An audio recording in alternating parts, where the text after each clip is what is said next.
Peace, beautiful people. It is I, Shogun K, back like broad straps, the 4 flats on the Cadillac. Sheesh, I'm here with it, back with another video. Today we are doing a reaction to woman discovers her boyfriend's horrifying secret. It's been a lot of horrifying mysteries and horrific things going on these YouTube platforms. A lot of mysteries and unalivings and crazy stuff going on. So we just find these videos, reacting to them. If you find something that you want me to do, send it to your boy, tag me in it or something like that. Get it to your boy and I'll do it for you, man. Don't forget to like, comment, subscribe. You know the vibe. That's how we rocking, man. Shogun K. But let's get to it. Damn. I ain't had, the mouse on the right screen. Let's get to it. I know that Naomi would not run away from home. I done looked underneath the bed, I done looked in the closet, I've looked everywhere. I was like, well, maybe she's just hiding, planning to go sleep with you in the house. He's like, no, mama, she's not here. She's got to be somewhere in some water and some wood somewhere, but I didn't think it was going to be like. Pulled up and smelled something. I thought it was a hog. I walked back up the rail just a little bit. Yeah. It wasn't a hog. When 12-year-old Naomi... All right, so we already know where this is going. When you start to smell something that smelled like a hog and it wasn't a hog and she's been missing. So moment of silence for Naomi Jones. And if you want to say a prayer, stop the video here, pause and say a prayer. Father God, we pray that you bless this young girl's transitioning, Father. We pray that she's in a better place now with no more pain, no more fear, Father, and that you comfort and continue to comfort her family as they go through this, because we know this is a lifelong pain and heartache that no one can take away, Father. Thank you for everything. Hallelujah. Amen. So, yeah, got to do that. It's just kids, man. You know what I'm saying? Like 12 years old, she's a kid. Let's see what happens. Naomi Jones woke up on May 31st, 2017 at her home in Pensacola, Florida. She had no idea the horror waiting just around the corner. Later that day, her mother received a call from Naomi's 2 younger brothers. They were fine, but there was no sign of Naomi, who was in charge of watching over them. As an investigation into her disappearance gets underway, those looking for Naomi have no idea just how close she is the entire time. I had 2 missed calls and I thought it was, I was like, who is this number? And then I realized through text messages, I was like, oh, that's let me call him back. And it was, and it was like, Mama, I ain't seen Naomi. I done looked underneath the bed, I done looked in the closet, I've looked everywhere. I was like, well, maybe she's just hiding, planning to go sleep with you in the house. He's like, no, Mama, she's not here. Knowing her 12-year-old daughter would never abandon her brothers under anything less than extreme circumstances, Naomi's mother, Shantara Hurry, left work and rushed home to search for her daughter. When there was no sign of Naomi, Shantara called the police to report her missing. Authorities took the report of a missing child seriously and jumped into action. Right away, they began canvassing the apartment complex where Naomi and her family lived, and surrounding neighborhood, as well as organizing a foot search. Their efforts quickly turned up some distressing evidence. Outside the complex on the side of the road was a lock of dark brown hair. Naomi had a hair weave, and investigators suspected that this hair could have been torn or pulled free during a struggle. This theory was further supported when they found an additional lock of hair some feet away in the grass. Police, along with Naomi's friends and family, distributed missing person posters around the area. They also interviewed all of the residents at the apartment complex, including Naomi's younger brothers. Because they were the last to see Naomi before she vanished, it was important that police learn everything they could from the boys. However, interviewing a 10-year-old and a 4-year-old was no simple task. Most of the following footage has never been seen before. Okay, before we get into that, I want to point out the fact that this is why families got to stick together. I'm noticing they said the mother's called. I haven't heard no mention of this girl's father. Where is her father? Hopefully he's not passed on, but if he's alive and well, this is why we got to stay, and the men are the protectors of the family. You feel me? Because if the man's in the house around his kids, you know, they're less likely to be targets. You know what I'm saying? Because it's more of a struggle. It's more of it's way more harder for whoever's trying to do something, you know what I'm saying, negative to your family to get through when there's a male figure in the house, because he willing to ride and die for his kids and for his baby mother and or wife. You feel me? That's a big reason We have got to be checking on our kids, checking in on them. The fact that she has to leave them to babysit lets me know that she's a single parent. My mom used to do that. She would send us to, pretty much just stay in the room, chill out, watch TV until she got back from work. It was me and my brother. You know what I mean? So I understand how that goes. You got to feed the family. You got to make a living. Unfortunately, it's not the most responsible. Eyelash came in my eye. It's not the most, sorry, eyelash came into my eye. Pause. Dang, that hurt. It'd be the little things. Eyelash almost took me out.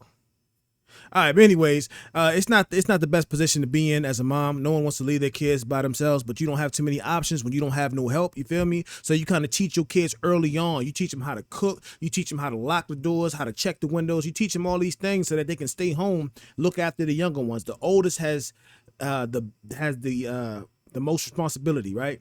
Got to bear the grunt of the most responsibility in the house. So you got this young girl watching the two little brothers, and she comes up missing. Now, they said interviewing a 10-year-old was difficult. Now, my son is 9.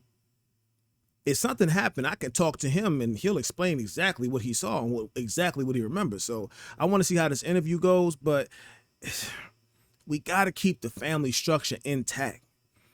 We got to keep the family structure intact as best we can. You feel what I'm saying? But let's keep going.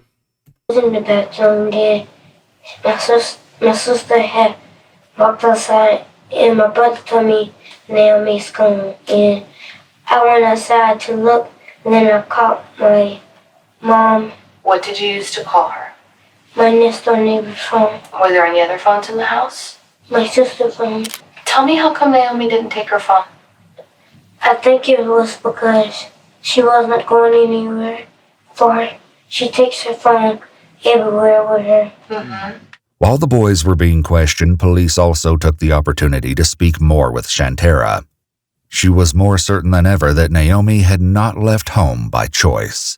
I know that Naomi would not run away from home. I also know that if it was somebody that she knew, she still would not have left her 2 siblings at home by themselves. If they feel any unction that Naomi is going somewhere, they hop right up, they're her shadow. You get what I'm saying? So I'm even wondering if my baby even has shoes on. Because I'm looking at all her shoes and whatever, and I don't see any shoes missing. You get what I'm saying? Like, if her not to say, Naomi, I'm going with you. It was nothing that gave my 4-year-old the unction that Naomi was really going far. In addition to insight into Naomi's character, Shantara was also willing to share some of her suspicions about who may have been involved in Naomi's disappearance. The person of most interest, according to her, should be Naomi's father, Robert Jones. Oh my goodness, what I just said. I said they hadn't made no mention of the father. Now I'm thinking she's a single parent, but no, bro. Robert Jones. You better not have nothing to do with your daughter. Come on, man. Coming up missing, dog. It's a sick world we live in, and I hope he ain't had nothing to do with it. But if Naomi or Shantara, brought him up as a prime suspect or somebody of concern, then it's a reason. Where they arguing about custody and that type of stuff, and I don't want to spoil it. We're gonna see. What's your gut tell you about this whole... Well, I can't spoil it because I ain't seen it. What I'm trying to say is I don't want to jump too far ahead of myself. That's what I'm trying to say. Y'all gotta forgive me. It's been a long week. It's Friday. I've been working all week, and I'm kind of making this video in between work and stuff like that. So my mind's a little scatterbrained today. So forgive your boy. Thing, Robert. I just want to try to figure out who lured her.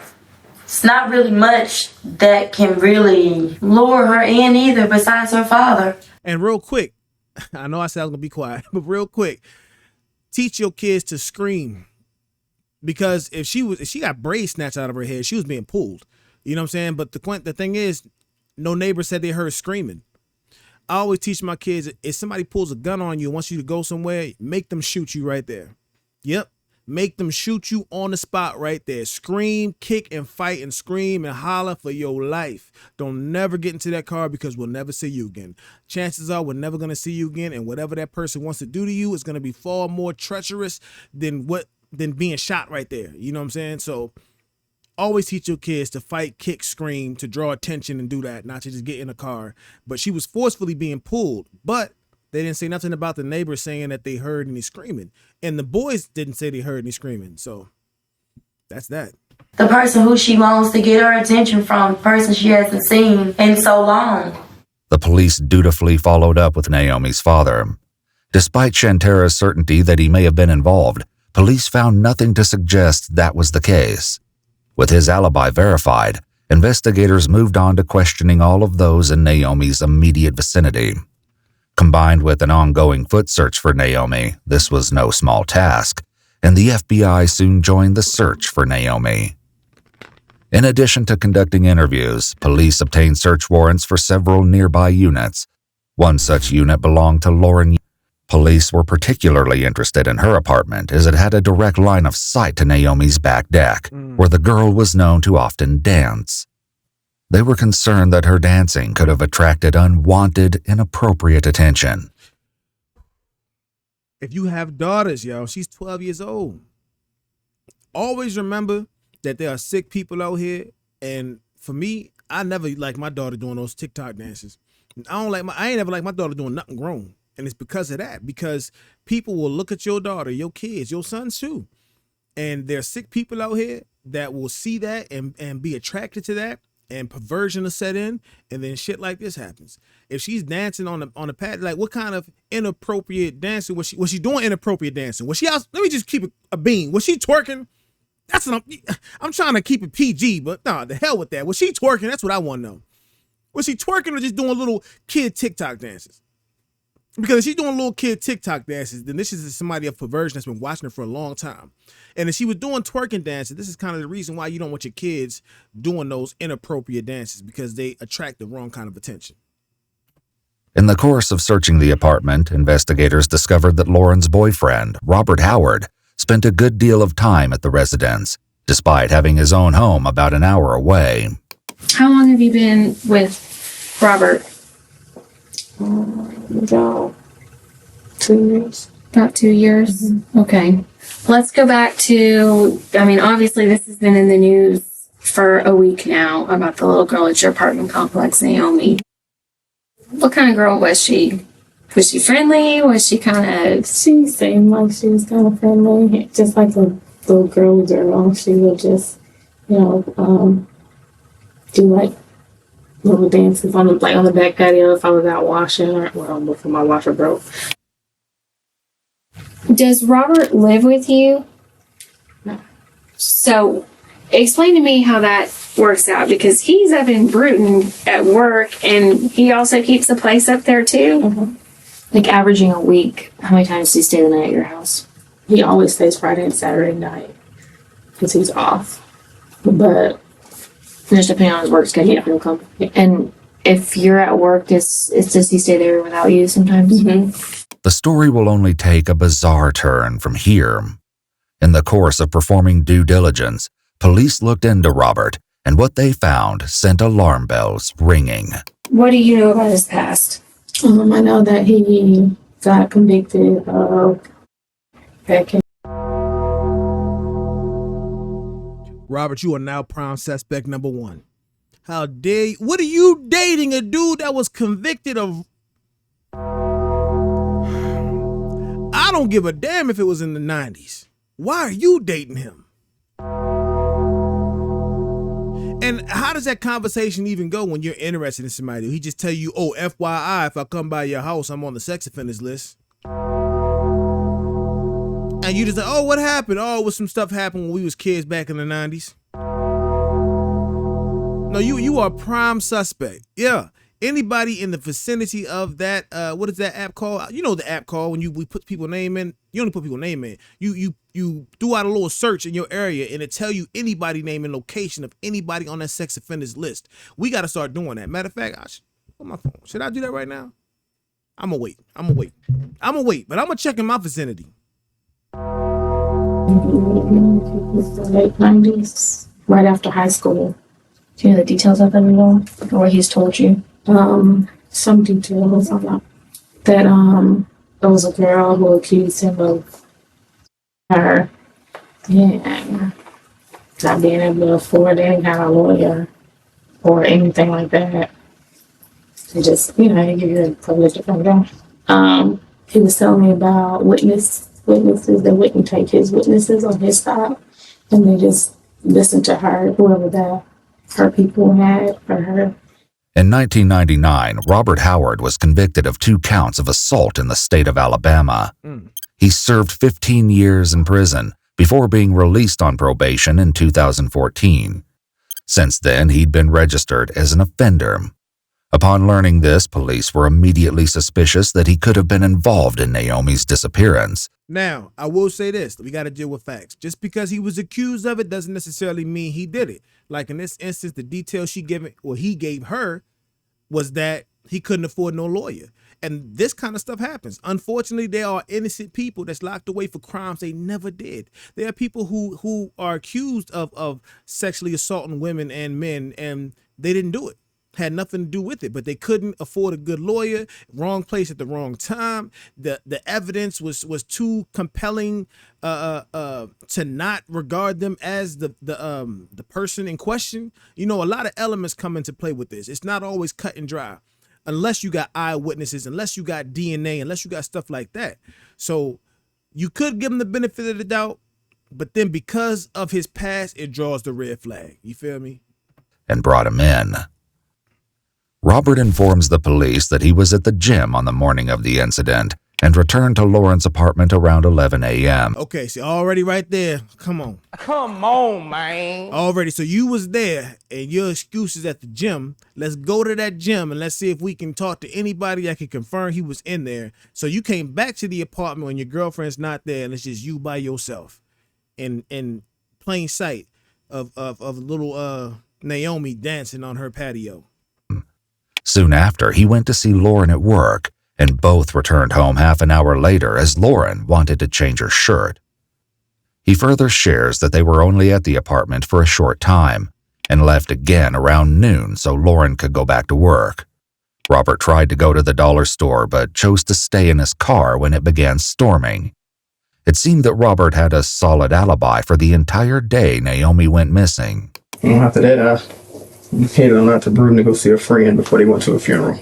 This is where investigators began to question the series of events. According to Robert, he left Pensacola to visit a friend in Bruton, then turned around and drove an hour all the way back to Pensacola, then went back to Bruton again to clock in for work. It was clear that something wasn't adding up. How come on a Wednesday you went to Bruton, came home just to get your stuff, and then went right back to work? I went to see my friend. Uh-huh. I mean, this is somebody that my girlfriend knows nothing about, so I went to see her. Because like I said, her uncle had passed. I'm going to see her. Right. How come you didn't take your stuff with you, though? That just seems like a whole lot of driving to me. I do a lot of driving, believe it or not. But, I mean, I was dressed. I mean, I just didn't have my boots or my rain gear. So, I had to come back to get in. Do you know who Naomi is? Yes, I know exactly who she is. I see her. Well, you see her every time we're in and out the apartment. Her and her brother, either out there playing with their dog, or they're on that back balcony, or they're in between the apartments playing. Had you seen her at all that day? No, ma'am. I ran into, I don't know the little girl's mom's name, but her and another older lady as I was getting ready to get into the car to head back to Bruton for work. And that's when she asked me, have I seen her daughter? Yeah, I was coming down the steps as I put my boots in the back seat, and I was getting ready to get into the car. Actually, her friend that was with her asked me first, have I seen a little girl? And I'm like, well, no, ma'am, I just came out the apartment. And she was like, well, it's my daughter. And I'm like, well, no, ma'am. She's like, well, she's missing. And I stood there and talked with them for a minute before I left. This incident would have chilling implications later. While it was odd, it was far from a reason to detain Robert further. Police would confirm his alibis, but for now, they focused their attention on those closer to Naomi. For example, they interviewed Shantara's ex-boyfriend, Bruce. Naomi Burke. That was a crazy picture of Bruce. I ain't gonna hold you. If I seen that picture of Bruce in the lineup, he was the guilty one. What y'all think about that mugshot? That was that not a mugshot? That picture of Bruce was crazy work. Put my boots in the back seat, and I was getting ready to get into the car. Actually, her friend that was with her asked me first. Sarah's ex-boyfriend, Bruce. Look, I don't care what the crime is. If I see a picture like this, that's who did it. That is who did it. Look, this person looked like they chew glass. It's a bad picture, I know, because I know he don't really look like that. But this picture is diabolical. Diabolical. Naomi's birthday was fit to come up, and she asked me for a pair of Space Jam Jordan shoes. But you said you were just over there at like a little cookout or something, right? Like a month ago? No, her mom called me over there. They was cooking shrimp and fish or something like that. And I went over. Naomi texted you wanting certain shoes. Yeah, she wanted the shoes, the Space Jams. And I said, since you've been good and you kept your grades up, I said, listen to your mama, obey your mama, follow what your mama say, and I get you them shoes. Then her mom's fall out. I don't text her nothing because she saying I owe her $70. According to what Bruce told police, his conversation with Naomi was simply his attempt to be a positive influence in her life. Okay. He also stated that he'd recently come back in contact with the family and thought they were on good terms.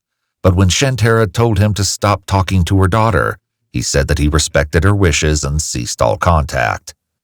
Before parting ways with the investigation, Bruce gave some insight into Naomi's behavior. Let me tell you something. Naomi don't go nowhere, sir. She don't let them kids out the house. The boys were home. They stayed in the house. Naomi don't go outside like that. Naomi like the phone. She like computers. She like to be in her. So she definitely would have left that phone. Yeah, she like a regular kid her age. They into social media. They on TikTok all day. The phone in one hand, the iPad in the other. They in the house doing their little dances and all that type of stuff. Yeah, a regular 12-year-old girl. Room. She like to be by herself. You ever see her go anywhere without her phone? The phone was left in the house. Nope. It seemed that everyone who knew Naomi was sure that she would not wander off on her own. As time ticked on with no further signs of Naomi, the case was looking increasingly grim.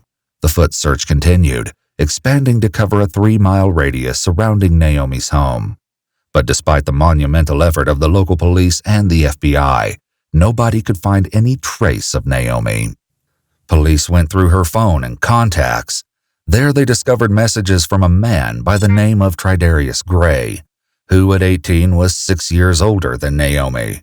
When they looked into the relationship further, investigators saw a few potential red flags.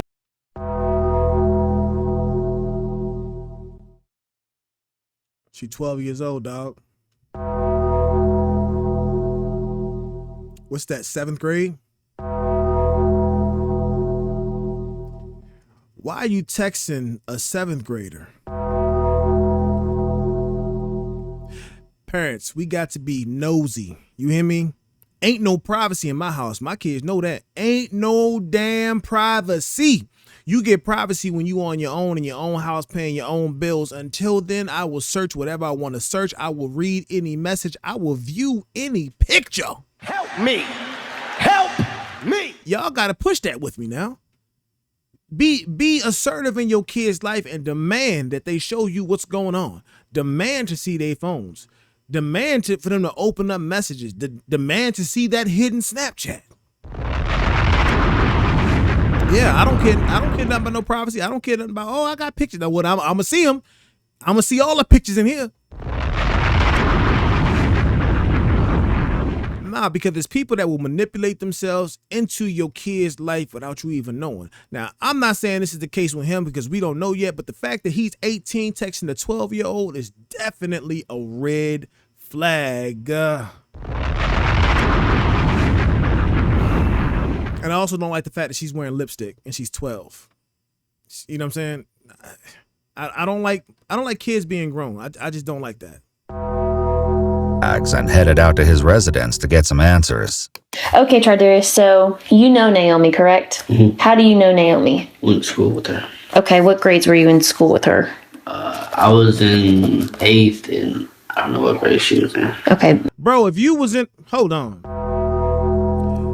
Wait a minute. How you go to school with her if you 18 and she's 12? If you was in the 8th grade, she had to be in like 4th grade or some shit like that. What are you talking about? Unless you just was you feel me, a few grades, failed a couple times, a bunch of times, and maybe she caught up with you with, I don't know what's going on there. I ain't trying to say you short bus, but say you short bus without saying you short bus if y'all was kind of going to school together and y'all 6 years apart. She would have been elementary. Okay. And so you've known elementary school. Okay. Known her for how long would you say? 3-4 years. Okay. So with that friendship that y'all kind of have, is it just like a close friendship? Y'all text every now and then? Kind of describe your relationship with her. No, she just takes me out of nowhere. While it was ultimately determined that Tridarius had nothing to do with the Naomi Jones case, this wasn't the last time he would be under police scrutiny. Almost 5 years later, in 2022, Tridarius Gray was involved in a serious crime where he shot his ex-girlfriend, Jacavia Simmons, and then took his own life. For Naomi's case, however, one phone call was about to change the trajectory of the entire investigation. Young bull, stop crashing out over these women. Stop crashing out over females, brother. Females, stop crashing out over men. Y'all gotta stop doing that. If a person don't want to be with you for whatever reasons, move on, move forward. We are in a world full of people. I know it feel like you in love and you don't want to see this person with nobody else and you can't live without them, but trust me, you can. There are billions of people on this planet. Billions. The problem is y'all don't leave y'all vicinity. Y'all grow up in the hood, you stay in that hood, you kind of just mop around the city and you live there and you make connections and you make these super strong connections with people. And then stuff like this happens where you done made this connection and you can't sever this tie. You afraid to sever this tie or let the other person sever the tie. And then something crazy like this happens. Stop crashing out. It ain't worth it. It ain't worth it. In this case, I'm glad though, bro, that you was just friends with her. Y'all was friends from school and it was nothing further than that. So I'm glad on that instance. Sad on the other side for you and them families involved in the homicide that you was a part of, brother. On June 5th, less than a week after Naomi went missing, 2 individuals contacted emergency dispatch to report a gruesome discovery that would change everything. It better not be up there. What's that place that dude went to? Braxton, Bruton, wherever the boyfriend went. Are you Hell do we like to have this fish so much? You guys were fishing? No. No. We work together and we really like to fish. Well, you know, that bridge has just been complete recently that I remember. And we were right there and we wanted to stop.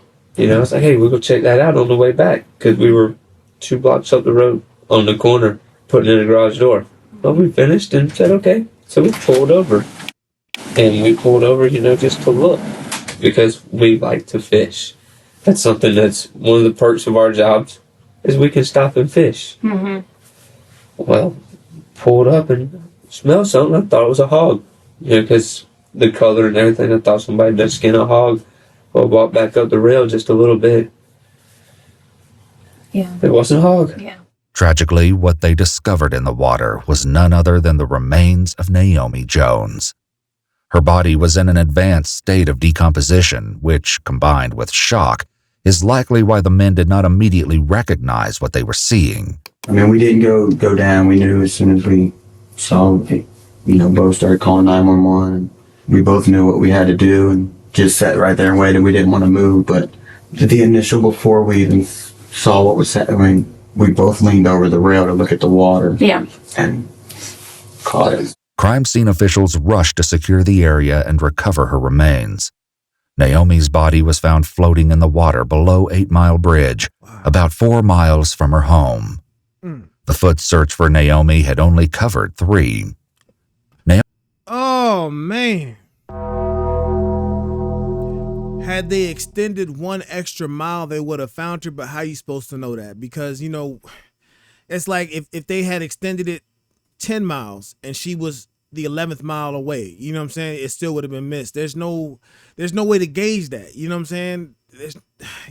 There's no way to gauge that, man. Damn. Naomi was wearing the red tank top she had last been seen in, but her American flag print shorts and underwear were missing.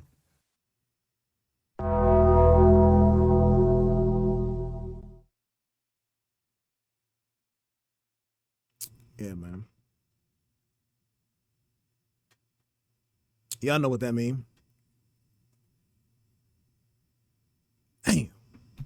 After locating the body, investigators likely weren't surprised when the medical examiner ruled Naomi's death a homicide. Now that they know they were hunting a killer, the entire investigation shifted. And as it so happened, Naomi's neighbor Robert Howard had never really left the police's radar. Part of Robert's previous statement had raised a red flag for investigators. I was coming down the steps as I put my boots in the back seat, and I was getting ready to get into the car. On its own, this statement is unimportant. Police likely wouldn't have noticed anything wrong with it if Robert hadn't contradicted himself just a few minutes later. I mean, I was dressed. I mean, I just didn't have my boots or my rain gear. So I had to come back to get in. When he was brought back to the station, Robert was left alone for about half an hour before detectives started what would turn out to be an exhausting, frustrating, and disturbing interrogation. Let me take that out, yeah. Is it all right if I just stand up in the room and stretch my legs and stuff like that? Yeah, he's going to come in and get your buckles in a second. But yeah, you can get up and stretch your legs. Is that all I'm back for? What's that? Buckles? Well, we're just going to, go over some of the stuff. The other investigator talked to you earlier this morning. I had a chance to read over everything, and I had a couple questions I didn't get to ask you because I was busy. Okay. All right. Once the DNA collection is complete, investigators then casually mention his Miranda rights before commencing what will likely be one of the most harrowing interrogations they have ever conducted. The missing girl, have you ever seen her around the complex or? See her all the time when we were in and out. They would always speak whenever we would come in and out. Other than that, everybody. She dances a lot back there, doesn't she? I guess. On the balcony. Well, they be back there playing most of the time when I see them as far as dancing. I don't know. Yeah. Nah, that's cap. That is cap. Nah, bro. Nah. Her family said she's always dancing on that patio, and you got a clear eyesight view, a bird's eye view. So you're trying to specifically rule out the fact that you saw her dancing. You just trying to say you saw her playing. If you were not guilty at all of anything, what's the problem with saying, yeah, she's always dancing? You know, kids, they just be dancing, doing TikTok. I don't know what year this is. Maybe TikTok wasn't around. I don't know. But still, no, it was a smartphone she had in her hand. So it's got, yeah. Probably doing some TikTok dances. But you trying to shy away from anything because we know what happened to her because of her shorts being missing and stuff and her underwear being gone. So you trying to shy away from anything that would put you in any kind of inappropriate limelight. You feel me? Was she friendly? I mean, she always spoke. I mean, I say other than that, that's pretty much all I know about her. I said she would always speak. If she seen us, she would speak. Regardless if we seen her or not, she would let us know that she was there. She would speak. Investigators likely took note of this, and instead of easing off, as Robert had likely hoped, they press harder. Did she ever come over to y'all's apartment or anything? I've never been to Lauren's. If she has, she's been there when I wasn't there. And if I'm not mistaken, I think Lauren told me one day that they missed the bus and they came and used her phone to call their mom and let her know they missed the bus. Other than that, that's all I know about them being there. Okay. Have they ever been in your cars? No. Either one of your cars? Why would they use cars? No. Wait a minute. The girl always stay with her phone. Why would she need to use the neighbor's phone if she stay with a cell phone?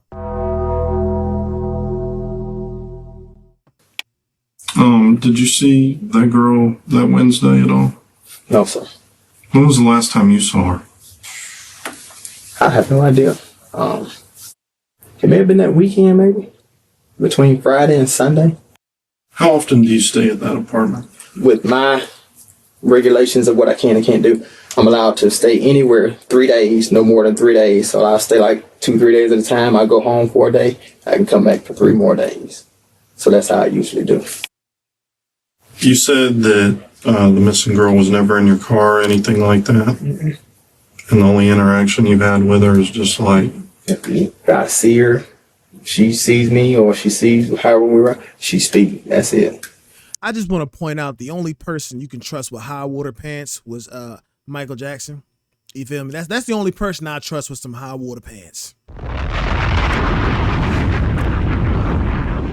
Yeah. You can't even pull your pants down to for the lower part of your pant to reach your ankle. You kind of nervous, I feel like. What y'all think? Kind of nervous? Do you hang out in any certain areas of Pensacola, or what do you do when you're here in Pensacola? Pretty much at the apartment. The police ask Robert if he's ever been in the Lincoln Park area. At first, he says no, then eventually concedes that he occasionally goes to church on the outskirts of the neighborhood. The discovery of Naomi's remains in the same area casts further doubt on Robert's initial denial of any connection to that part of the neighborhood, raising further suspicions about his involvement. Your car, describe it to me. You said it's silver. It's a silver 2010 Nissan Altima. Nothing special about it. Has a 2-door, 4-door? 4-door. Yeah. 4-door. You know, tinted windows, rims. Tinted windows, no rims. As the investigators delve deeper, certain details don't only distress them, but also serve to solidify some of their suspicions. What kind of girls are you into? I mean, what do you like?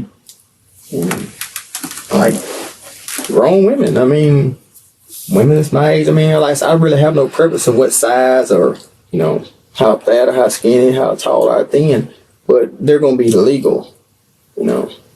Yo, I have never in my life, when I've been asked what type of girls or women I like, have to say I like them legal, because that should be implied.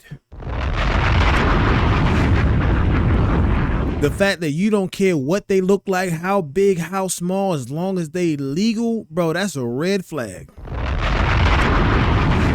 And it's specifically a red flag because it goes right along with you acting like you haven't seen this girl dancing on the patio. And now that you're being questioned about this girl, you want to make sure to tell them the type of girls you like are legal. I got a feeling the more you answer questions, the more you're going to be getting sniper shot. I don't fool with no kids. I don't mess with no teenagers, anything like that. I guess. I mean, you like younger girls? Like, I mean, I haven't been with anyone younger than Lauren. What's the youngest girl you've been with? Lauren is the youngest girl I've been with. She's 30? 30, yes. In response, investigators drop a surprise reality check to rattle Robert further. What if I were to tell you that your car was in the area where her body was found that night? No, that's impossible. Why? I mean, because it could have been. Why? Tell me why. Because when I have my car, it's either at work. When I leave work, I come straight back to Avenue, Lauren's apartment. Did anybody else have your car that night? No one ever has my car. So you don't know, does Lauren ever drive your car?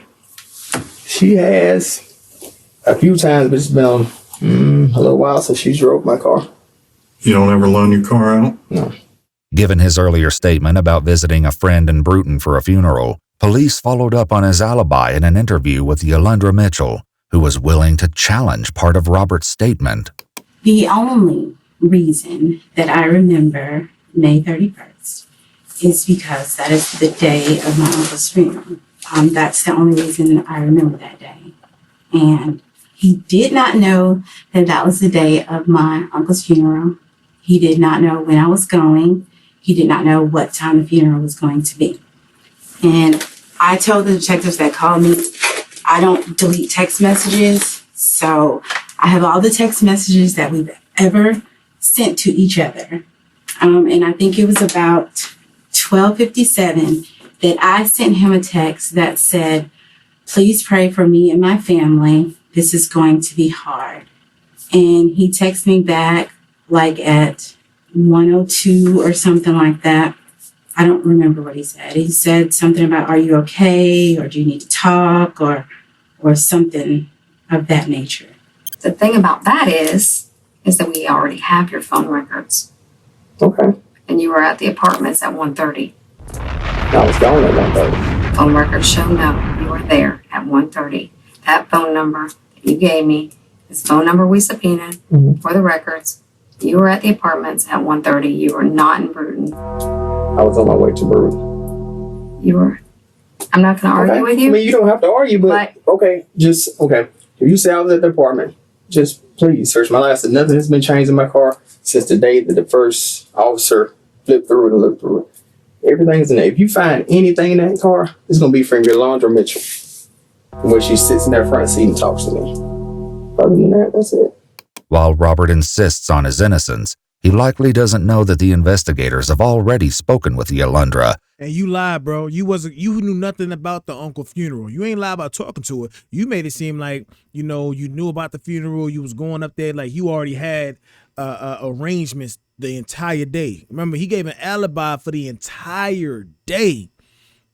And tried to put himself as far away from where they found her as possible. You feel he went and drove a whole hour up there, allegedly, according to him. He put himself as far away and had alibis to pretty much allocate his time for the entire day. And gathered more incriminating information against him. She also revealed that he hadn't been completely upfront with the investigators about the nature of their relationship. What was your relationship? Oh yeah, they smashing. There ain't no friendship, bro. That's your side chick, bro. You ain't fooling nobody over here, man. Come on, man. That's your side joint, bro. We know that. You thought they believed y'all were just casual friends? You wasn't even trying to drop her name at first. You was like, it's a female friend that's not old girl. So we already knew. With him. It's not really here. It's not going to be anything we're going to ever bring up other than maybe, friends, but more than friends. Okay. Nobody really knew about our relationship. Okay. AKA, he was clapping them cheeks. He was clapping them cheeks. Gang. Okay. Investigators now get more aggressive in their approach as they push him further to the edge of truth. I think one or two things happen. You either have a fetish or were attracted to Naomi and you got her to get in your car and things might have gotten, let's say, a little carried away, or either you're just a stone cold killer, man. Well, I mean, it's one or the other. Neither, because... What you mean, well?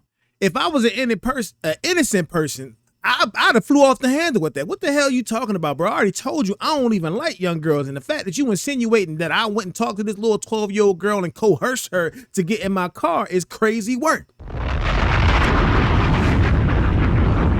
You don't answer that statement with no well, actually. What?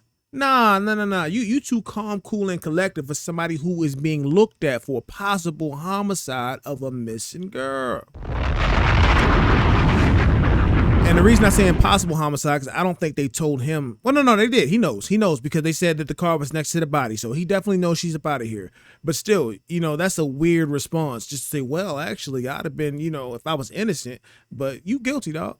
You guilty. I never got her to get in my car. She's never been in my car. That's why I've never cleaned my house. I've never cleaned my car. Because of that. So I feel like if I clean that car, and y'all find it clean, oh, well, he cleaned it before we can get to it. That's why I didn't do that. Why would you even think?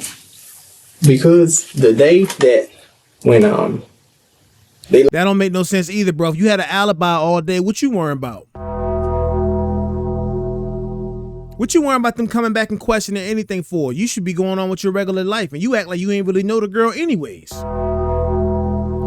You try to make it seem like you see her a few times here and there, you see them out playing, but you don't really know them. You wasn't even really affected by the fact that the mother told you that she was missing. You ain't even had no blown out response.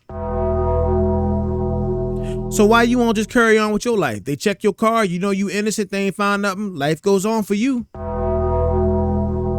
But nah, you already thinking in your head steps ahead of them, or let me not clean my car in case they try to come back and think that I cleaned my car to hide something, and also let me not clean my apartment in case they find something and want to investigate my... Why are you even thinking they're going to investigate you further if you an innocent man? If that was me, I'm going back on, I feel, first of all, I feel real bad for the girl, even if I didn't know her like that. But the fact that I see her all the time, you know what I'm saying, playing outside, I would feel bad. Life still got to go on, but I feel real bad about the situation. But I definitely ain't looking at myself like, oh, I got to stop and not do the things I would normally do just because this happened, because I have to continue on with my life. You know what I mean? And I know I'm not being called back for nothing because I ain't had nothing to do with nothing. So I ain't got to think past answering the questions that they giving me. You feel me? Through the day that they questioned us, I had to get a brake job done. I told. What day were you questioned? Friday. Okay. And I told the guy, I said, well, I had an appointment to get a brake job done at 10. I said, I'm not leaving because y'all questioned me. The other guy that was with him came, looked through my trunk. He opened my back seat, looked in, front seat looked in. And from that day there, I said, don't clean this car out. Because I feel like, it's eventually going to come. So. Why did you feel like it's eventually going to come, bruh? What do you think is going to happen? It's going to eventually come just because they searched your car. You somebody in the neighborhood. For all you know, every male that drives, that lives in the neighborhood or close to him got searched like that. You feel me? You wouldn't know that.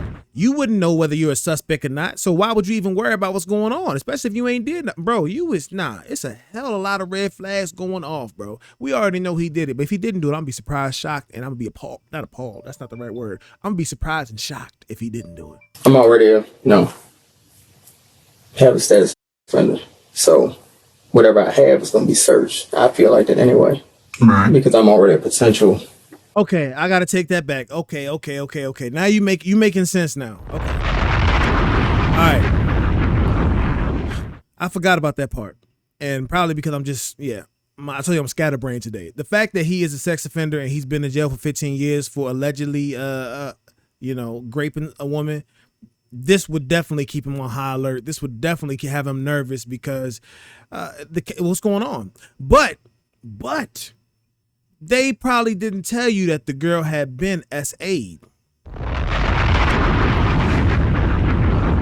So even with that, right? A little girl goes missing and she ends up unalived. It doesn't necessarily mean that something sexual was done to her. So why would you still be nervous? You didn't go to jail for homicide, attempted murder. You went to jail for SAing somebody. And I'm sure they haven't told you that that's what happened to her. Suspect, I guess. You say that.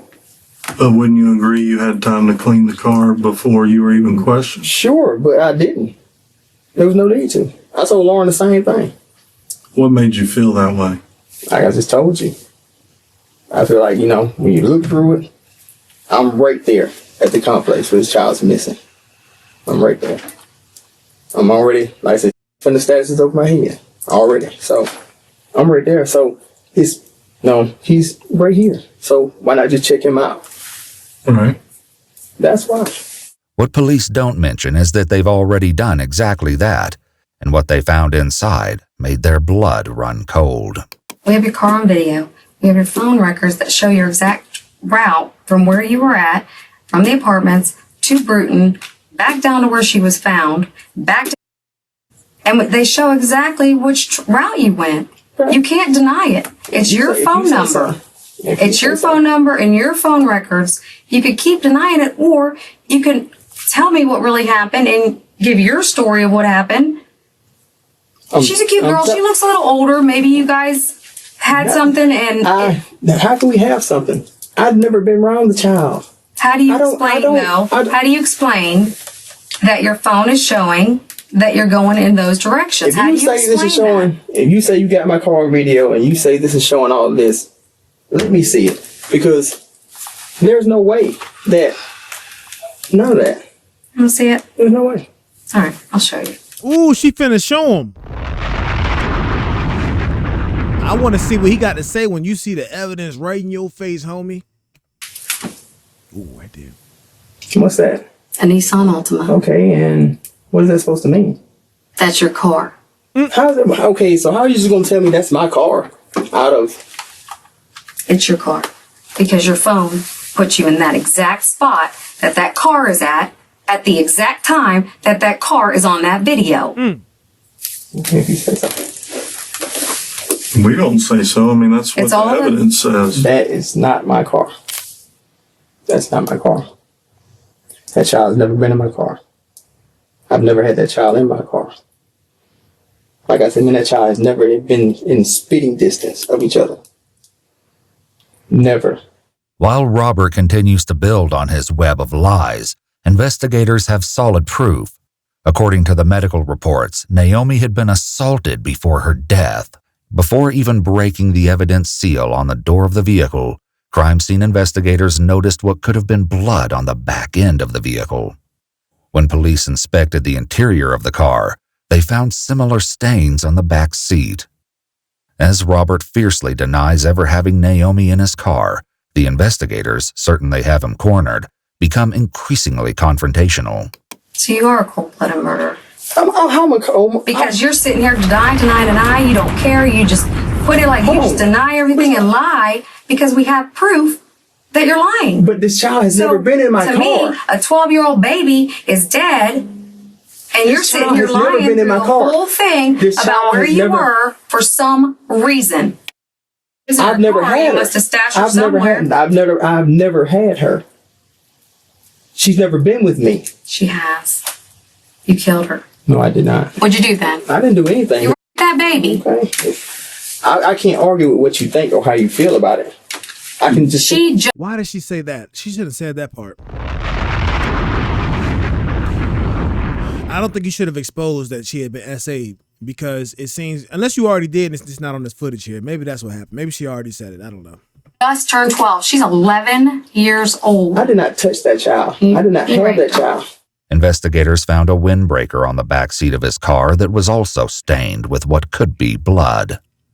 Chillingly, there was a copy of Naomi's missing person flyer on the dashboard, along with cleaning supplies in the trunk. Also in the trunk, alongside the cleaning supplies, were a pair of boots that Robert said he'd forgotten at home. A second pair of boots were also in the back seat. The blood they found on the side of the vehicle. Only on the side of it? Yes. What if I have blood on the side of it? It is on the passenger side, in front of the rear tire. The most damning evidence investigators found while searching Robert's vehicle was blood on the exterior of the car, below one of the back doors. This could have been left when a body was put in or taken out of the vehicle. With all this information, police knew they were on the right track before Robert even started trying to sell them his story. Was she scared? I don't know who she was. I have her. Did she cry? I didn't have her. Did she try to fight? I heard she was a fighter. I never had her, so I don't know. You asking me things that Did she have a chance to fight? I don't know. I have no idea. You asking me things that I don't know nothing about. She wasn't with me. I didn't have her, so I don't know what she could have did, fought, cry, Cried whatever. for her mama? I have no idea. Did she beg you to stop? I don't know what you're talking about because she was not with me. She was not with me. All aside, all aside. No, I said I don't know nothing about this kid. And that's fine. I just want to know why you were over there. When I came home, sometimes when I come home at night, I ride around to see what I can find out to hook up with. Okay. You don't think, hold on, bruh. See, look, now they breaking him down because compounded so many lies on top of lies. Yo, so if you was innocent, you don't think that you just telling them you was in the area from the jump because you was trying to find a little side piece of booty that wouldn't have been acceptable? Come on, bro. You have a whole alibi set up for the whole day. It's a murder case you're aware of. You're aware that she was essayed and murdered and dumped off in the woods. They're telling you that they got your car over there. They got pictures and video of your car and cell phone records showing that you was in that exact area. They found the body, and the best you can come up with was I wasn't there. But now you want to say, sometimes I like to get off of work and drive around to see if I can get some. Come on, bro. You would have dropped that the minute they asked you why your car was over there at all. If I'm lying, I'm flying. I'm still on the ground. That's what I was doing. Did you hook up with anybody that night? No. No, you didn't find it? Do you know that area, or you just were driving I just was around? driving. Just was driving. What if I could tell you that you stopped on that bridge? Where? Right there where she was found. When you turn off Detroit on the Ashland there, you go up past that business a little ways and there's a bridge there with big concrete things and rails on top of it. Yeah. Well, that's not the only place. The only time I stopped when I got back after that corner. That stop sign. You never stopped on that bridge? You sure about that? Yes. Thought we were being... Hey, look at it. Look at his foot right here. The nerves is definitely kicking in. Watch that foot right there. being truthful. We are. No, we're not. You stopped on the bridge to put her body in the water. Yep. Naomi's body. Did you throw her over the rail, or did you drag her around the side? That's the question I had. I was didn't wondering throw her on the rail. I didn't drag her around the side. I did not dump nobody. Bro, you guilty. I did not dump a body anywhere. She was not in my car. Anything. Is she in your trunk? No. Not at all. Why are you stopped on that bridge a minute and a half, 2 minutes? And I did not stop on the bridge. The video shows otherwise. Okay. It's undeniable that you stopped. You said a on minute the and stop, minute and a half, 2 minutes. Yes. If something like that was to happen, then you got clear-cut picture if that's the case. He asked you, why'd you stop? I did not stop. The reason police were confident about Robert stopping at the bridge was because a good Samaritan, Charles Wright, had come to their aid. While Charles wasn't directly connected to the investigation, he had an interesting reason for coming forward to speak with police. What made you go there to look for her? Because, like I said, I don't know them per se, but if it was somebody in my family, I want somebody to look. And I just, any water, woods that I can think of, that's where I go. And then you just stopped real quick just to check. Right. Okay. Because, I mean, like I was telling her, she's got to be somewhere in some water and some woods somewhere. But I didn't think it was going to be like. Where you checked. In a strange turn of events, Charles's assumption that she had to be in water or in the woods was right, and despite a random search, he stumbled upon the exact area Naomi would later be found. Try to remember exactly what you saw when you looked down. Did anything look disturbed? Anything look out of place? Notice anything just a little off, odd? Not really, because it also rained Saturday too. If I'm not mistaken, I think it rained Friday too. I think it rained a lot this week. Yeah. It's just, sometimes it's just like kind of junky over there anyway. Like I said, people throw debris over there a lot, like deer carcass, stuff like that, trash. But maybe I don't know if I overlooked, but like I said, once you lean over the, nothing. So while he wasn't the one to discover the body, Charles's knowledge of when her remains weren't in the water was invaluable. Police now knew that the body was likely not disposed of until after Charles checked under the bridge. Thanks to the medical examination, they also knew that the body had been in the water for at least a few days. This put a rough boundary on the period during which the body must have been dumped, a timeline strikingly in sync with Robert's movements that night. As Robert continues to play hardball, investigators pivot to asking him questions that might likely trigger him into confessing. Do you have problems getting? Never have. Never have. And as far as me a 12-year-old, I never. How about you and Lauren? That kind of child don't even appeal to me no kind of way. To the point of I would even think about trying to have the child. That kind of stuff didn't cross my mind. I know nothing about this child. Who she's been with, where she went, who she went with. I don't know nothing. Nothing. Or any other child for that matter. Had nothing to do with that. Why would you say any other child? I'm just saying, just put it out there. Response. Because I've never messed with a child, period. That's why I'm saying. That's a very weird response. I had nothing to do with her or any other child. What other child? We talking about her specifically.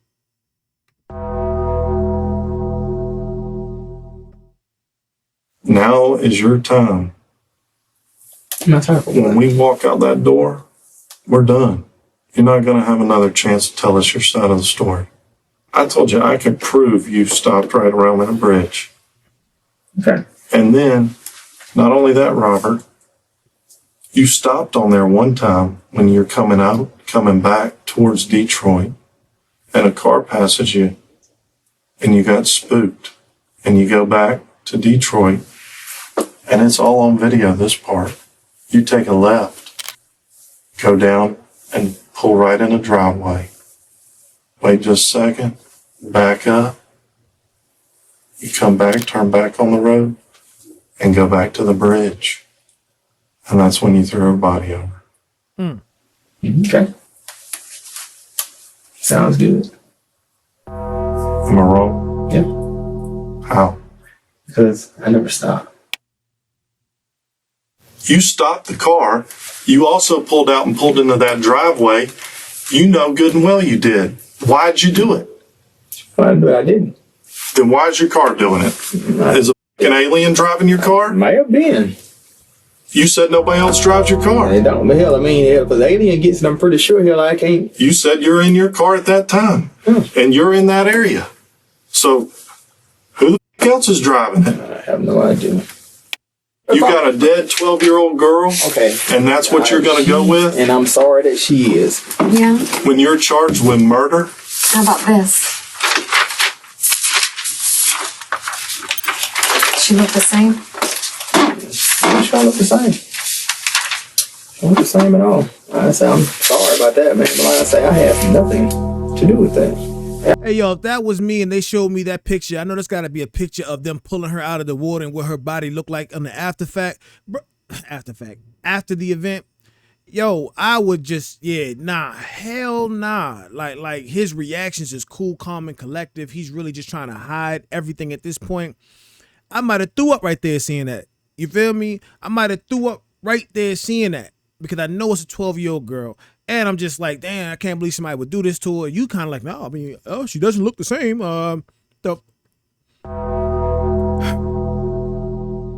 patience is wearing thin. No. Nothing. No emotion. You're just a cold-hearted killer. Exactly. No emotion at all. None. That would have just broken my heart. You feel me? That would have broken my heart to see that. He just looks at it and goes, nah, she don't look the same. Robert has shown Naomi's image from the crime scene. Another attempt to get a confession out of him, but it fails to elicit a response. You know, that right there, not a normal reaction. People don't usually stare that hard. Because, I mean, at it's that just, picture it's sickening. as you are. It's no, it's not sickening. You're enjoying that. No, what the hell am I? You're enjoying I that. promise you, I give you my People word. usually turn that picture over and they can't even look at it. It's so awful. I just want y'all to get that tested because, like I said, that is not her blood on my car. That is not hers. Where it comes from, I don't know. But it's not hers. You don't even care. No. He doesn't. I understand that you may feel and think. No. And that's why you did them 15 years, dog. Because you did that to another girl. I wonder how old that girl was that you went and did 15 years for. Matter of fact, they said you was right out of high school, so you've been like this. How many others are there that haven't come forward? Because remember, he said I didn't do this to her or any other 12-year-old or teenage or young girl, whatever he said. But still, that insinuates, bro, to me, because of how you acting, you might have been done this a few times. No, you don't give. Okay, that's just what I was going to say. You may feel and think that I don't give a. But as I told you before, I mean, I hate this happening to this child. But that's not my doing. What's not my doing. What's going to happen is they're going to know that this is how you were acting. This is the denial, the lying, pompous kind of attitude that you're giving her. Listen, but when you go up there and we're going to prove this case beyond a reasonable doubt, we're going to prove this case. And when you get up there and you're like, begging, Judge, please don't give me the death penalty. I regret, I feel remorse. I'm sorry to the family. You know what? This right here is going to come into play. Yep. Because this is your true being right here. You don't give a Yep. that little girl is dead. Okay. And you keep saying this. I understand what you're saying. Yeah, Believe me. you're gonna be begging. I understand exactly what you're saying. But I'm telling you, this has nothing to do with me. That's why I want you to get out, and I'd be glad when it's done to prove that blood on that car does not belong to this child. That's why I never cleaned my car, because I figured this would happen. A short break later, when everyone reconvenes for hour 4 of the interview, the dynamic has changed, and so have the interviewers. The female investigator has been replaced, and the new investigator wastes no time in putting pressure on Robert. I mean, the technology. You watch TV, you see all the... We can put you at the scene, video, and we can also put you there by your phone. Right? We can agree on that. Mm-hmm. Okay? You admit to being there. So you probably have the better chance of winning the lottery than you do of being where a girl is picked up and where she is dropped off, murdered, whatever you want to call it, disposed of. Basically like a piece of trash. Thrown over half naked, like a piece of trash. It makes you look like just one sorry bastard. I did all that stopping. I did all that. Why? But I did not dump this body. There it is. He cracking. He brought that new detective in. He on his ass. Now you admitting to doing all that stopping? Was somebody else with you? No one else was with me. You were by yourself? But I was told that something would be there. What? It wasn't this when I looked. Well, I didn't see this when I looked. What was supposed to be there? It was supposed to be, as far as... You can't even make the lie up at this point. You're so nervous, and now it's all catching up. Now you realizing, like, I'm caught. They got me on video camera, then they switched up detectives. You had time to think. You going down, so now you got to start copping out to some of this shit, because it's impossible for you to deny everything when they can place you there on video, photos, and eyewitnessing your car there. And bro, you can't deny it. Now you got to figure out a reason for why you there, and you ain't even telling why just now. You talking about it wasn't supposed to be that there when I looked, or I didn't look. But see, you getting caught up now. Oh yeah, it's breaking point. It's time to break down. What exactly is this supposed to be? Something to benefit me, so like that. Something to benefit me, I guess. Some dead? No, I don't hope not. But it was just supposed to be something, and I should have kept it. It was a note for me. It was a note on the car. All honesty, all inside. I said I never picked her up, never took her anywhere. And it says something to benefit you. From Naomi? No. Who was the damn note from, sir? Who's it from? It didn't have no name from nobody. So how you ain't know it come from Naomi if it ain't had no name on it? You see, when you start to stack lies on top of lies, when the truth come out, that shit start falling apart like Jenga. To nobody. It was just on the car. That is the absolute worst story I've ever heard in my life. And I'm telling you the honest, the God truth. That is absolutely ridiculous. Listen to me. Okay, listen here. Just listen to me. Let me hear this. It's benefit you. Okay. How's it going to benefit you? Monetarily? It didn't say. It just said something to benefit you. As the investigator continues to prod, Robert finally poses the question they'd all been anticipating. A question poised to unveil chilling answers. They're going to make you out to be the monster on the stand. The only thing that you can say is, I didn't mean for this to happen. And that's what's got to come out of you tonight. I didn't mean for it to happen. I didn't mean for it to go this far. I made a mistake. All is not lost. But tonight's the night. gonna help you through it. I'm gonna help you through it to take that weight off your heart. You gonna help me through? Yep. How you gonna help me through? Because we're gonna talk about it. There it is. There it is. That's it. It's coming out now. That's it.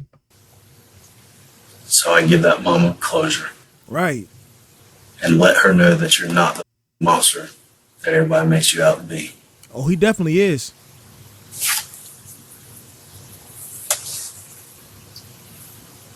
Because right now, I'm your only saving grace.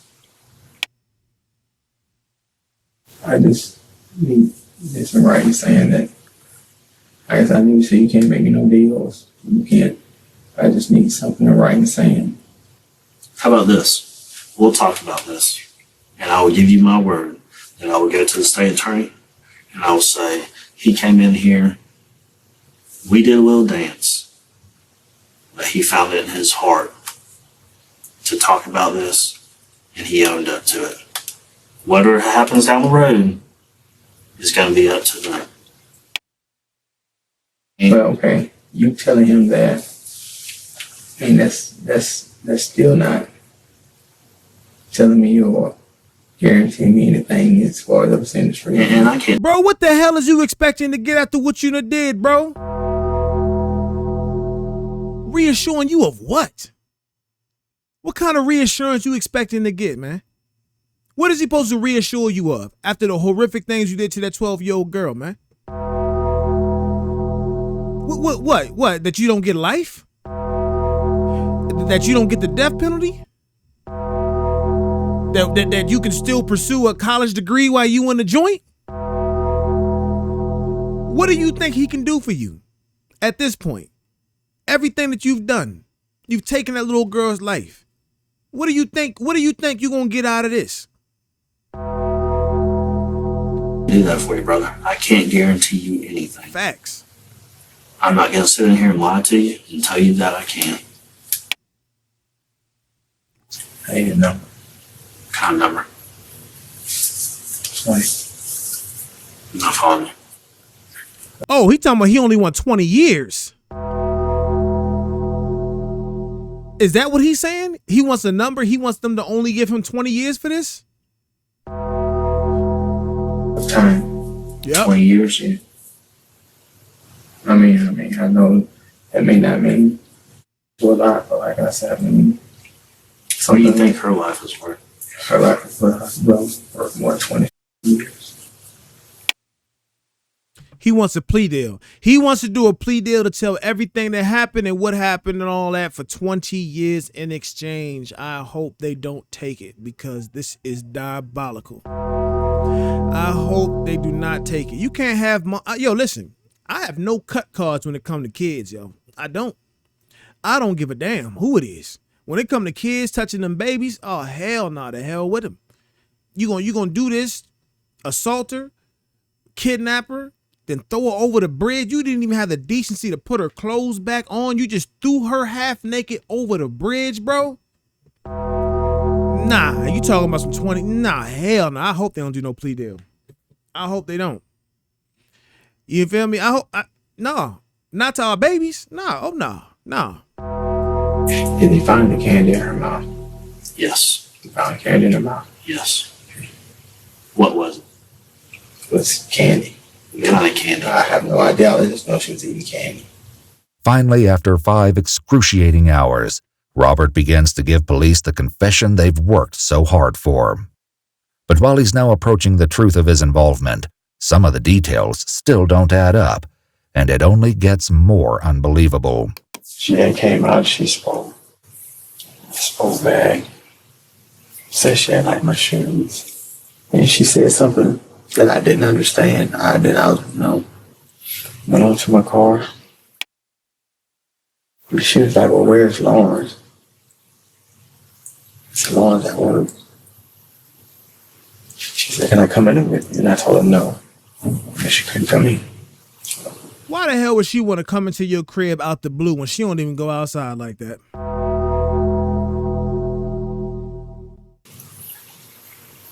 She kept on. I let her come over.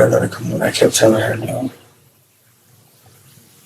She walked over to the steps as I was going up the steps. And she said, I'm coming anyway. I said, like, no. The further I went up, the further she came up. I make it to the door, she's at the top of the steps, and I tell her to go back home. Go home. Go home. She stands there and she's like, why can't I come in? Why can't I come? I said, because you can't. You don't need to be over here. Leave. In his version of the truth, Robert portrays himself as the innocent adult who attempted to discourage Naomi's advances, an account as unbelievable as the crime itself. I really didn't mean for things to go where they did. I didn't try to hurt the child, but before I realized I had choked her out. While Naomi's ultimate cause of death was asphyxiation, she bore multiple other injuries, including lacerations to her face, neck, and other parts of her body. How? Just around the neck? Around the neck. I choked her out around the neck. And I didn't really mean for it to happen. I didn't mean to do it.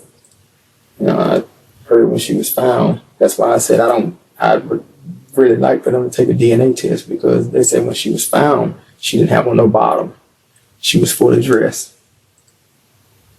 She was fully dressed. I never took any of her clothes off. I never took anything anywhere. She was fully dressed. I even took her slides and left them with her.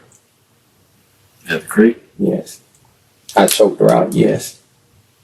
I'll admit that I did choke her out, but I did not. That's why I stressed them, do a DNA test. No, do this. Like I said, because no, did I have with her in my car? No, I didn't do any of that. Just put her upstairs? No, I didn't have with her anyway. Obviously, she's a good-looking little 12-year-old. But that for her was not anywhere my intention. Yeah, obviously. Though it's like. So what was the reason you would attack her at all?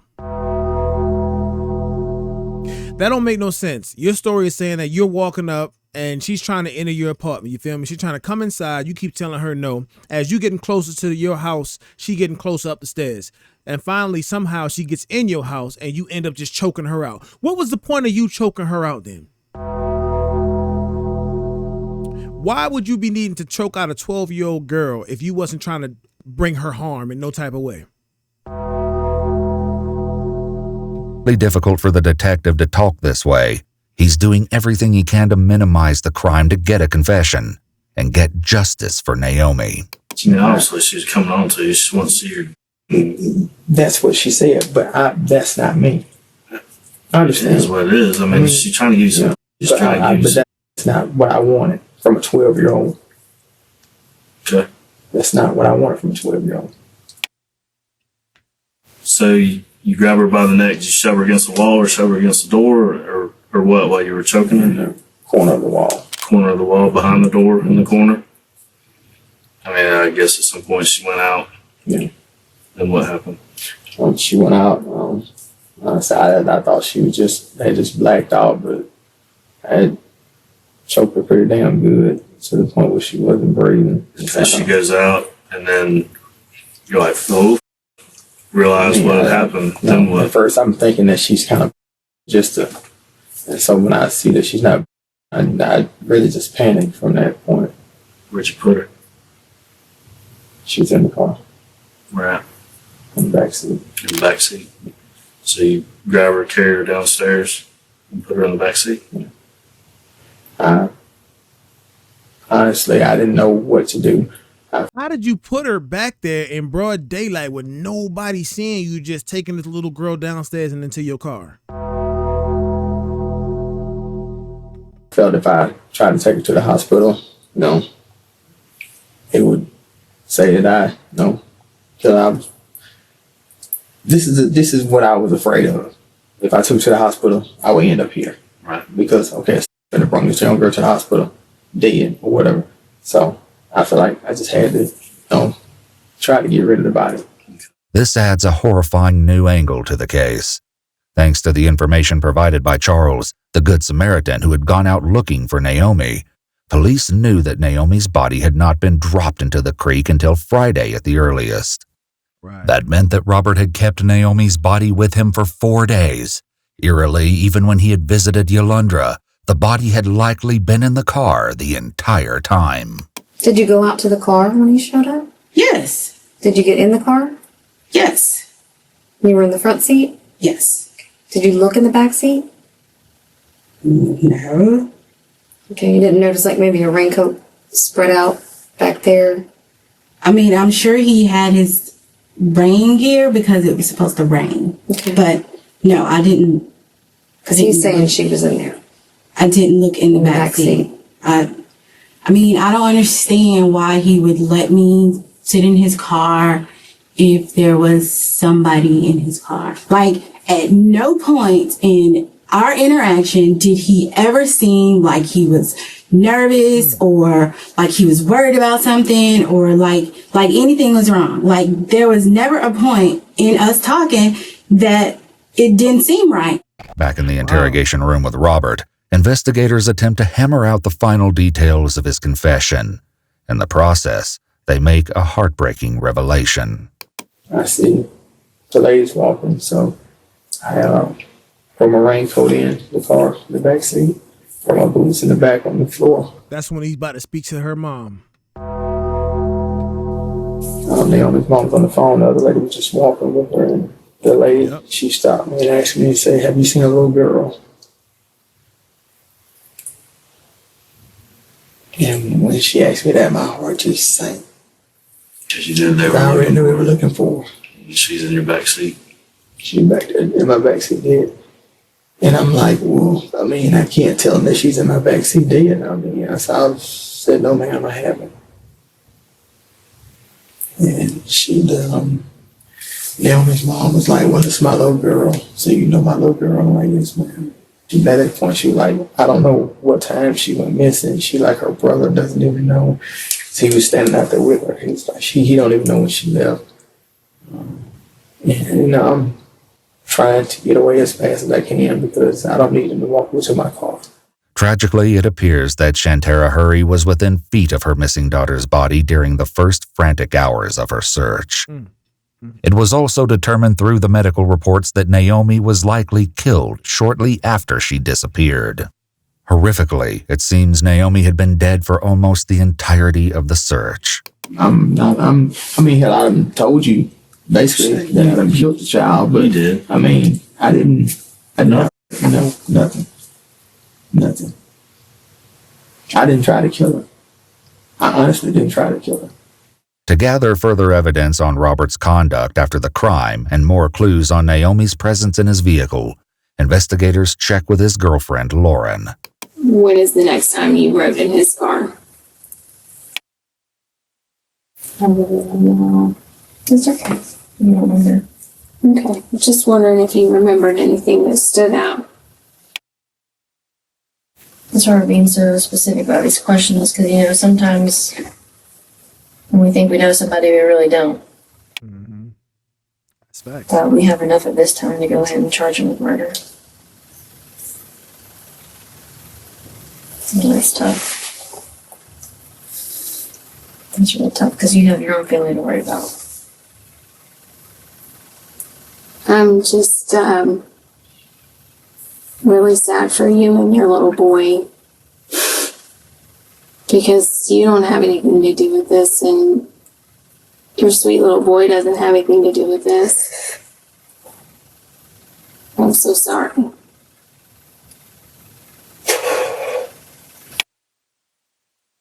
Sorry. No, don't be sorry. Please don't be sorry.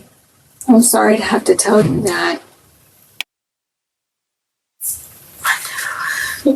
Thought anything like that, Well, of course, yeah. Expected. Of course. You cannot do Oh no, you can't feel stupid. He is a cold-blooded killer. You feel me? Like, without a shadow of a doubt. The other lady said that she had no idea that anything was even wrong. He was up there like it was normal, like it was a regular day. You feel me? He was able to suppress those emotions and that anxiety and that fear and the thrill of what he was doing, all that. He was able to suppress that without showing a speck of emotion and keep going on like shit ain't happened. That's crazy. Do not take any kind of blame yourself. I mean, some people just snap, you know? You don't know what triggers them in their head. Despite his acknowledgement that he killed Naomi, Robert still continues to spout off denials and can't bring himself to tell the whole truth. And I have no kind of desire to be with a 12-year-old. I mean, probably not at the time, but I mean, because she acts like she's 17, 18. Wouldn't you agree that she acts? I mean, the way she came on, she said, yeah. I understand what you're trying to do. Even if you ain't trying to do nothing. I mean, maybe she was just talking to see if she could see my. I mean, I don't know. But I didn't show it to her. And I didn't do anything to her. You still can't explain why you choked the shit out of her then, bro. What was the point of choking her is what I want to understand. If you couldn't get her out there, if you telling me the only way to get that 12-year-old girl out of your apartment was to choke her to death, you couldn't have grabbed her by the arm and threw her little ass out? You couldn't have made sure she couldn't even get in by just pushing her the fuck out? Come on, bro. That shit don't even make no sense. Frustrating as And I don't even mean to say bro. Nigga, that don't make no sense. Robert's stubborn denial may be, police have enough to charge him with the murder of Naomi Jones, and his interrogation ended soon after. In 2021, a jury declared Robert Howard guilty of first-degree murder. He was sentenced to life in prison without the possibility of parole. Eventually, Shantara Hurry, Naomi's mother, settled for $2 million in a civil case against the apartment complex owners, on the grounds that they should have made other residents aware that an offender lived part-time on the property. Facts. Big facts. How the hell, matter of fact, where my phone at? Cause where my phone at? Cause I want to know right now. I want to know right now. What do you just got a Google sex offenders list? Or do I got a Google sex offenders around me? Let me see. I want to know if anybody in this damn neighborhood is one. Allow. Sex offenders list official website. Can I do it by zip code? What I gotta do it? But come on, hold on. Let me see. If y'all can do this, let me know. Hold on, man. How do I find them near me though?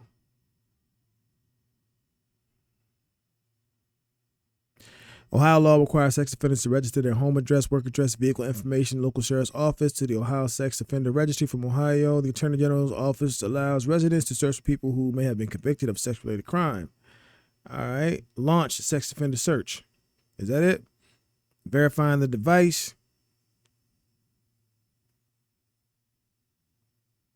Okay, hold on. It's asking me for address. Use this search to view all published offenders within a specific radius of your home, business, school, or other desired addresses. Hold on. I gotta put my address in here. Hold on. We gonna see. Let me put my address in there. Search.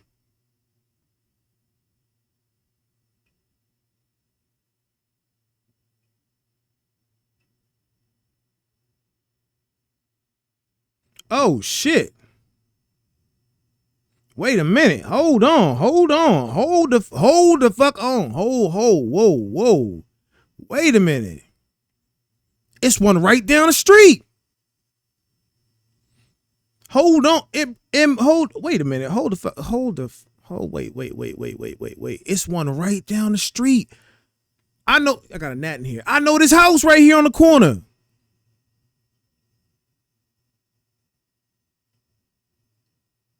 Oh, no. See, that's why I don't let my kids go out like that. My kids don't go out like that. When they go out, they stay in the front yard and they say visible and somebody's out there with them. Nah, hell no. We got one right down the street. Hold on, it's one down the street. That's a little further. That's two. No. That's not no neighborhood. This guy's right down the street from me. Like, no cap. Right down the motherfucking street. That's crazy. He's a tier 2 sex offender. What's tier 2 mean? What that mean, y'all? Y'all know what tier 2 sex offender means? Let me see if we give some. He 37, 5'10", 195. What is a tier 2? What?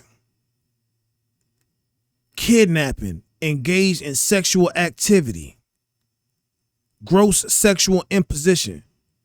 That's crazy. That's crazy. I gotta show my wife this when I'm done with this video.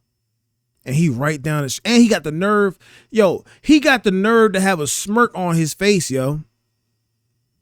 He got a smirk on his face for the mugshot. Wow.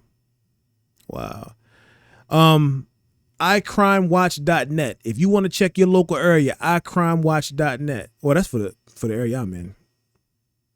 Let me see. Let me go back. And I'm gonna tell you how to find it. Yeah. iCrimeWatch.net. You can put in your address and you tell it whether it's your home address or whether it's your work address. And it'll do a little radius check. And it'll grab any of them in your area. It'll show you a map with where you are, and it'll put numbers on these different offenders and where they are right on their house. That's crazy. Crazy. Let's finish this out, y'all. Hold on. Let's finish this out. That's crazy. While this is nothing in comparison to the loss of her daughter, we can hope that this might lift some of the pressure on the single mother and ease the family's path going forward.